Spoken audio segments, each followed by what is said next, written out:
hozirgi kunda bizlarning xalqlarimiz amalda bo'lgan tezkor degan kredit bo'yicha tushuntish berib beramiz.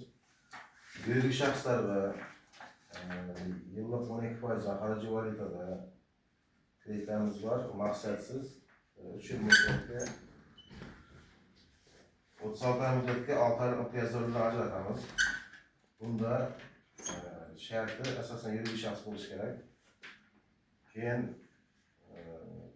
garov ma'lumot bilan ta'minlangan bo'lishi kerak. Noturar, turar, zaneler, avtotransport vositalari 250 ming AQSh dollarigacha garov mulkining 70%ni alamiz. Kredit asosan hisob raqamiga o'tkazib beriladi. Xorijiy valyutada hisob raqamiga o'tkazib beriladi.